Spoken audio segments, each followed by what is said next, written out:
forest and domain functional level. In this nugget, we're talking about two things, forest and domain functional level. So that's the only two bullets I've got. The DFL, or domain functional level, and the forest functional level. And each one of these, as you raise the domain functional level and or the forest functional level, is going to increase the level of capabilities that you have and feature set that you have with Windows Server 2008 domains. Alright folks, here we're going to get started taking a look at different levels of privilege that your domains will allow depending upon what the domain functional level is. And that's what DFL is. That's how I normally abbreviate it, just DFL for domain functional level.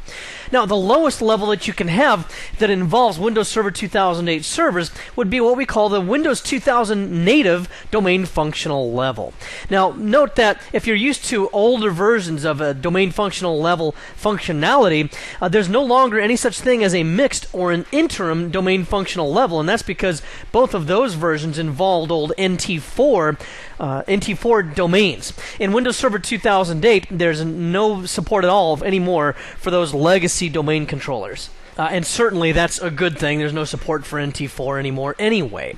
But for the Windows 2000 native domain functional level, your domain controllers can be any of these operating systems. Windows 2000, obviously, as the name implies, Windows Server 2003, or Windows Server 2008. So all of those are available for you. What this is going to give you is it's going to give you just basic Active Directory services. On a daily basis, your users are going to be able to log on as usual. You're going to be able to join computers to the domain as usual. You're going to be able to use group policy objects. You use most of the major things that Active Directory already offers. But it is the basic functionality. If you want to open up and release additional capabilities that the domain has, you're going to have to move on to a higher domain functional level. So then what you could do is you could raise from Windows 2000 native DFL to Windows Server 2003 domain functional level. Now, what does that get you? And by the way, I'll also show you just briefly how to raise the domain functional level. There's some assumption that we already know how to do that, but just as a review, I'll show you in a moment. But first of all, the domain controllers that you can have at this DFL is going to involve Windows 2003, as the name implies, Windows Server 2008, and of course. And then what you get here is you get to unleash additional features with Windows Server 2003 DFL that you wouldn't have had before. First of all, you can rename your domain controllers. Now that's actually fairly simple, not a whole awful lot to that, but you do have that capability. Normally, of course, you don't want to do that because that could open you up for complications. When you do rename your domain controller, it does potentially involve a brief period of service outage as well, while the domain is replicating the name change and while you're waiting to reboot that domain controller, because you will have to do that. You'll have to reboot it.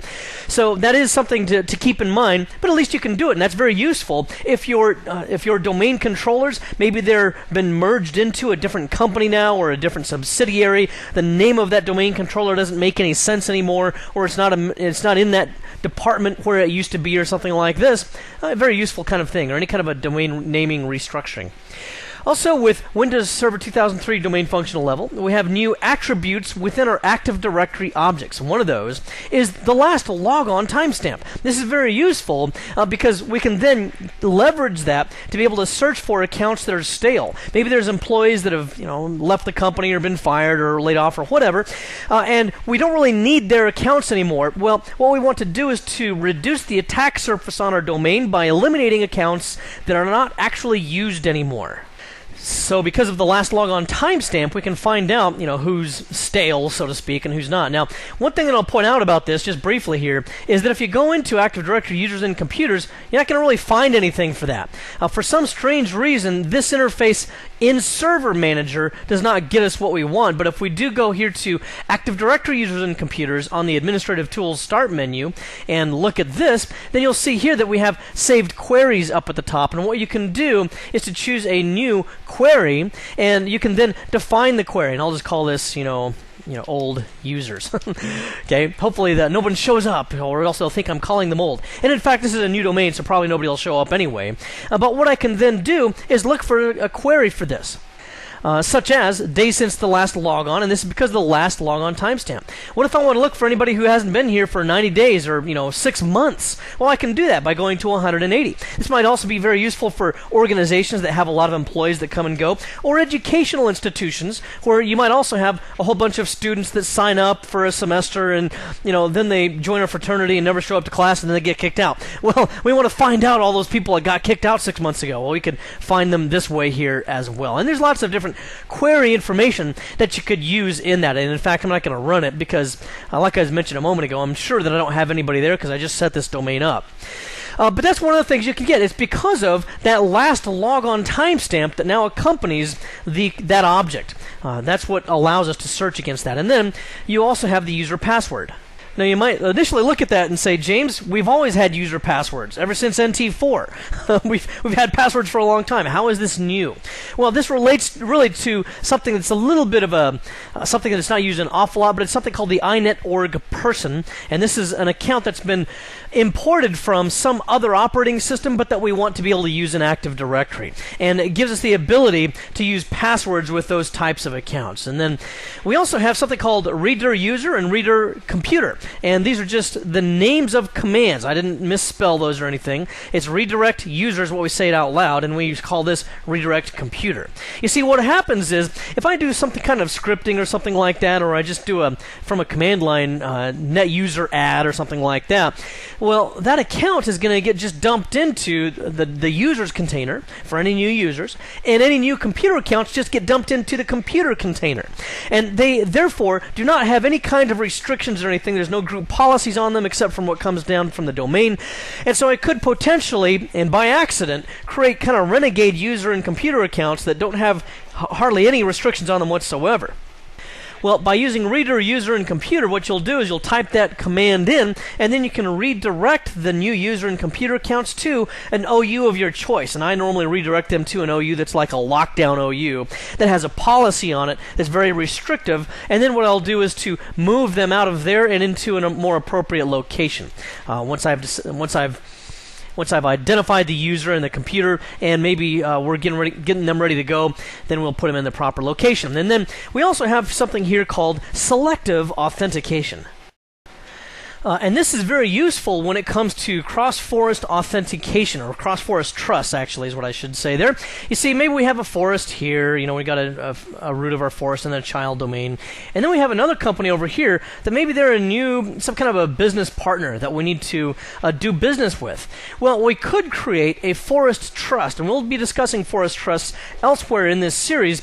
But what that would do then, if we did a complete forest trust, is that would build a relationship here, and then any user or computer from any domain would have access throughout this entire infrastructure now, provided we granted access, of course. You still have NTFS permissions and share permissions and things like that, of course.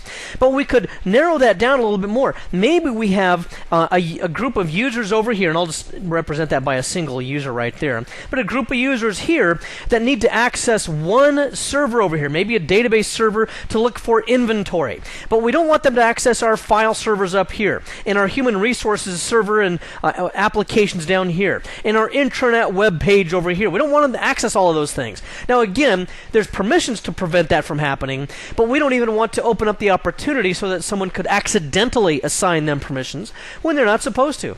So what we can do instead is to use this selective authentication item, and you can configure that in the trust. When you first configure the forest trust right here, you can say you want selective authentication, then you specify which computer you want, and then you can identify, of course, the users or groups that will be able to access that one server.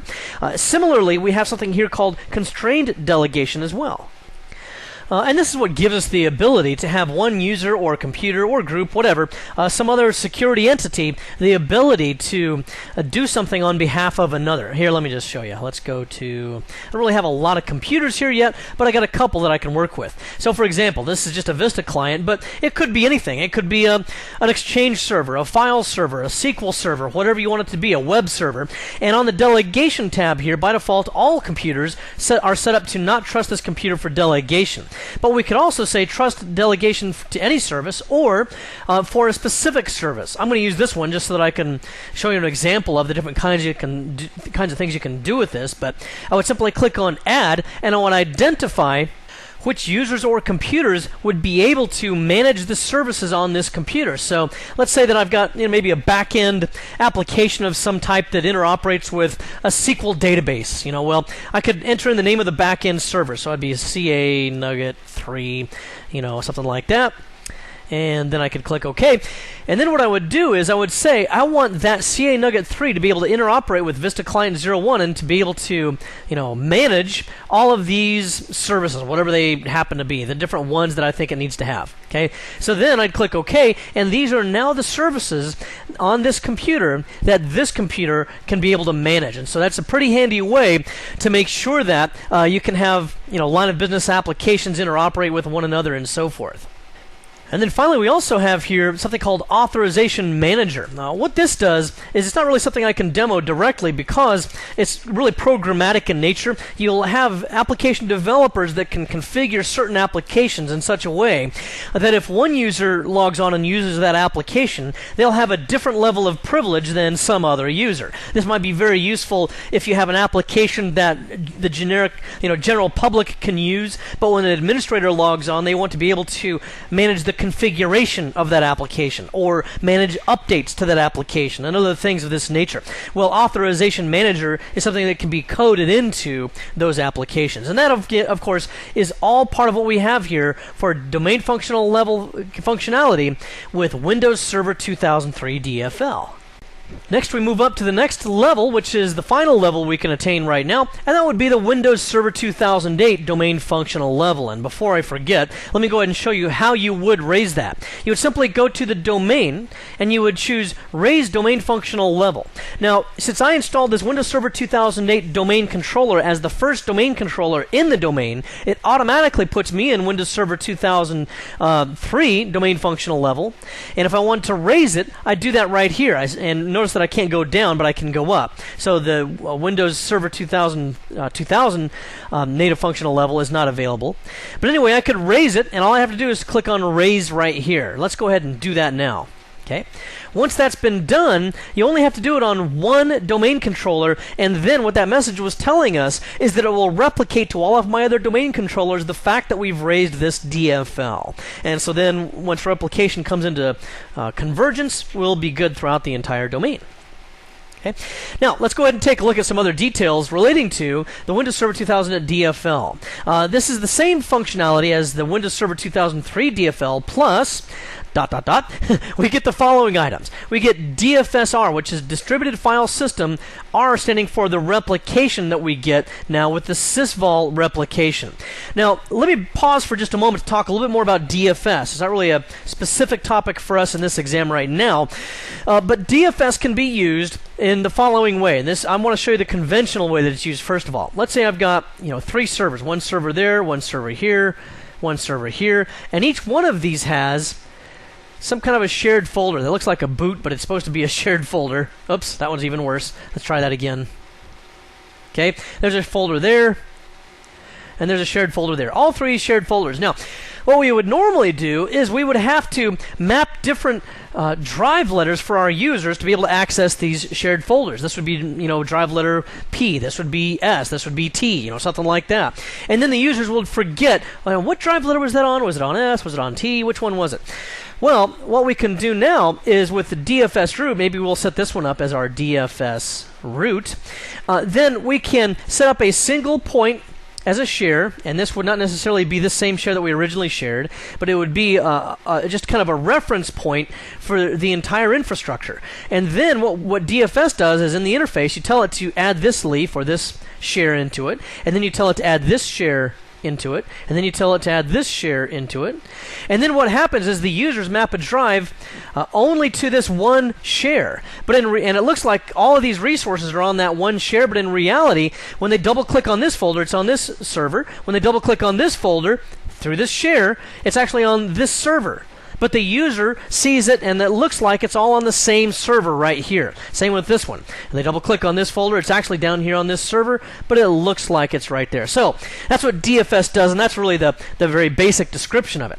However, the thing is, with Windows Server 2008, DFS has come so far because we have much greater accuracy and up-to-dateness with the data that's within it. Because the other things we could do are something like this. Let's say that this folder right here, maybe that was in our headquarters office, but we have a branch office down here that we also want to be able to have access to this share. What we can do is with DFS, we can put a replica of that same share down here. Okay, this is the same data in both of these folders.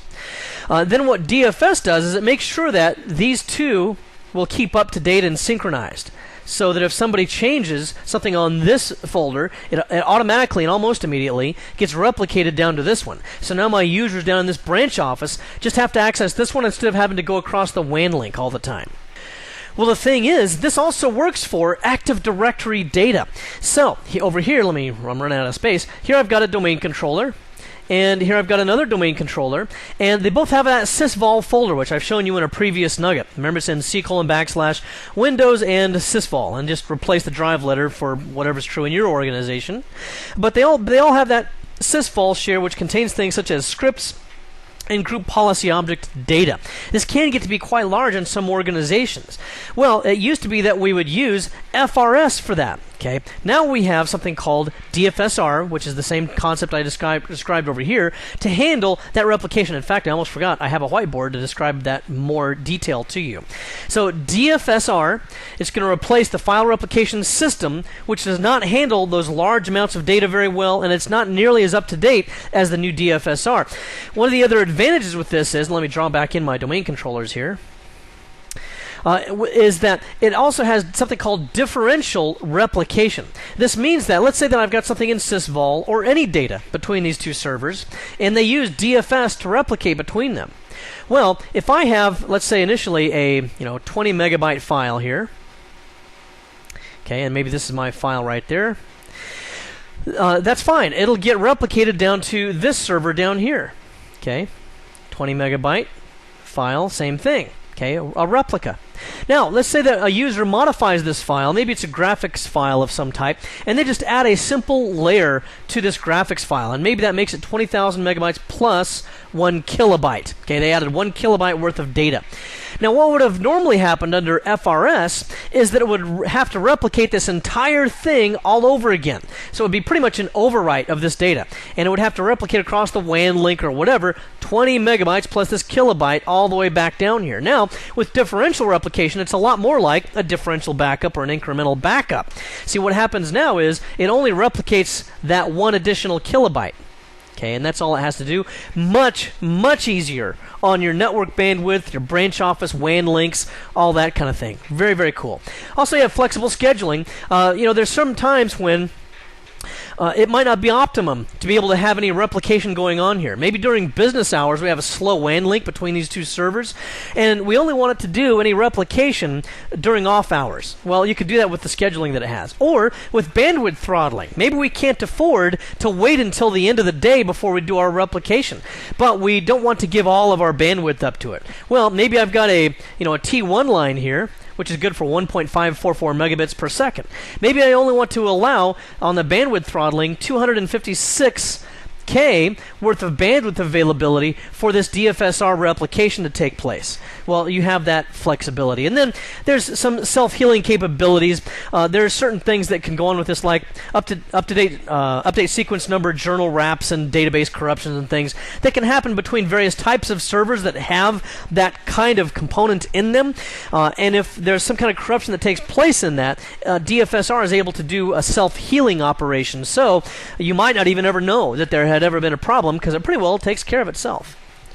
Now, it's beyond our scope to go into too much more detail about DFSR right now, but I do want to point you to this resource. If you look at the tiny URL address that I typed in up here at the top, just make note of that, and that'll take you to a Microsoft blog site here, which really gives you a great deal of information about this new method for sysvol replication. The problem is, it's not just by installing Windows Server 2008, it's not like it turns it on automatically. Now you have to go through a whole bunch of steps, which it'll show you here, closer to the bottom actually. It gives you a lot more details on it. There it is. All the different steps that you have to go through to be able to make this work. So yeah, very cool, but you do have to turn it on and enable it as well. Now let's take a look at some other things here as well. There's the last logon item, which we retain in Windows Server 2008 domain functional level. We also get, and let me go right to this one, fine-grained passwords. Now, I do want to point out that for exam purposes, I would definitely remember this about DFSR and the fine-grained passwords. This is a big feature that Microsoft is rightly proud of, because this will substantially help to reduce the number of domains that are created out there within some reason. And we've talked about that in our previous nugget, but this again is where we can have users or groups that have specific password requirements that are different from those in the domain. And rather than having to create a whole separate domain just for those users, we can now use fine-grained passwords to give them their own set of rules for their complexity and the length and whatever else we have for those passwords. And then lastly, we have Advanced Encryption Standard, or AES, 128-bit or 256-bit encryption capability with Kerberos logons now. And so even though Kerberos was already strong before, and to my knowledge hadn't been directly cracked yet, now it's even stronger, and it uses the Advanced Encryption Standard, which is one of the highest levels and most sophisticated encryptions that are available out there. Now let's take a little bit of context in the domain functional level and the forest functional level, which I'm about to discuss. Here, let's say that I installed this nuggetlab.com domain as the root of the forest a few years back when we had Windows 2000. So it was Windows 2000 domain functional level. Okay, Windows 2000 DFL. And then as time went by, we installed some other domains. But this one was installed a few years later, and we were able to install newer servers, and they were Windows Server 2003. So this might be a W2K3 DFL. All right, and then maybe a few years later, recently here, we installed a new branch office here, and we have Windows Server 2008 DFL. Okay, so in each one of these domains, our administrators can select which domain functional level they want to have, or whichever they're capable of having. Of course, I cannot make this one a Windows Server 2008 domain functional level up here unless I have Windows Server 2008 domain controllers. So that's my domain functional level at each of these levels. I'll just ignore these for the time being. And then what about my forest functional level? Well, when I first installed this, maybe I was at also the Windows 2000, and we'll talk more about forest functional level here shortly. But we were at the Windows 2000 forest functional level. Now, the forest functional level automatically flows down throughout the entire forest. So that's only configured on one place, and that's at the forest level.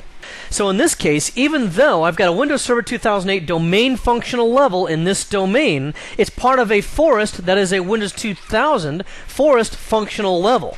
So that could mean then that I have certain features that are not yet turned on or enabled throughout this forest and all of its constituent parts, because I'm kind of stuck in, the old days right here at Windows 2000. Now, what if I decided to change that? Maybe up here in this domain, we changed it, and maybe in this domain we also changed it. We upgraded our servers to Windows Server 2008. Now, these are also Windows Server 2008 domain functional levels. Okay, so we raised the domain functional level throughout all of these domains. Well, if I've done that, then I can raise this as well to Windows Server 2008 forest functional level as well. So the forest functional level basically depends upon all of the domains also being at an equivalent level. Let me also point something else out about this, and this can really be a problem sometimes. Let's say that, I've got this domain here, and we have it, of course, Windows Server 2008 domain controllers at the Windows Server 2008 domain functional level. Now, This means that I cannot install some kind of an older, Windows Server 2003 domain controller in this domain. Let's say that somebody off in my remote branch office over here, over in, Sheboygan, Wisconsin. Let's say that somebody over here in Sheboygan, Wisconsin decides that they want to install a peer domain controller in this domain for Windows 2003. It's a Windows 2003 domain controller. Guess what? This is kind of a bummer. I thought Microsoft should have set up some kind of a warning about this or something. They can actually do that. They can run DC promo, and they can fully install this domain controller, and then after the reboot, though, they're going to start to see event log error messages and things, because it will not be able to replicate properly with this domain and all the other domain controllers over here. So I thought that when they ran DC promo, it ought to give some kind of a red X message or something that says you're in the wrong domain functional level. You cannot do that here. If this were still Windows Server 2003 domain functional level, then I can have Windows Server 2008 domain controllers here and Windows Server 2003 domain controllers over here, no problem. But once I've raised that domain functional level to Windows Server 2008, I can only add Windows Server 2008 domain controllers to the domain. Another thing to keep in mind here is that domain functional level and forest functional level only relate to your domain controllers. That's all. I could have, a Linux file server here. I could have Macintosh clients down here. I could have, Sun Solaris down here. It doesn't matter. It only relates to the domain controllers that I have. Also, to kind of keep straight in terms of what the domain functional level is and what operating systems are allowed in those domain controllers, just think about the domain functional level and what it's called. It will be able to accept that domain functional level and higher. So, for example, if I have a Windows 2000 native domain functional level, then of course it can accept Windows 2000 Server. All right, for domain controllers, or higher. So that means it could also have 2003 or 2008. On the other hand, if I have Windows Server 2003 DFL, that's the oldest version of the operating system it can accept as well as Windows Server 2003. So it could not accept a Windows 2000 native, Windows 2000 domain controller, but it could accept a Windows Server 2008. And likewise, finally, as you've seen here, if I have a Windows Server 2008 domain functional level, that's the only operating system that it can take. Now let's talk some more about the forest functional level. We have a few different levels of that as well, starting with Windows 2000 forest functional level. With this forest functional level, I can have these domain functional levels inside of it. Okay, so in my forest, for Windows 2000 forest functional level, I can have a Windows 2000 native domain functional level, Windows Server 2003, or Windows Server 2008 domain functional levels. This does not allow, once again, for NT4 at all. This just gives me, again, just basic Active Directory functionality. Nothing fancy, none of the new, glossy new features are going to be unwrapped within the Windows 2000 forest functional level, but users will log on, my file servers are going to work, everything's going to be fine, at least in that kind of a respect. What I want to do, though, is I probably want to increase that as soon as I can. So if I have forest functional level of Windows Server 2003 that I'm trying to access, then I would raise that forest functional level. What that would give me then is a number of different things. First of all, though, let's take a look at how we would raise that. Here we would have to go to Active Directory Domains and Trusts. This does not appear in Server Manager, so I go directly here. And here you would go to right-click on the root of this. Don't right-click on the domain. Right-click higher and choose Raise Forest Functional Level. Right now you can see once again I'm on Windows Server 2003 FFL, but I could go to Windows Server 2008. You'll do this one time. Like the domain functional level, the forest functional level here is irreversible, so I'll raise it, click OK, and then that's going to be replicated as information to the rest of my forest. One really cool feature that we get with the Windows Server 2003 FFL is that we now have the ability to have a forest trust.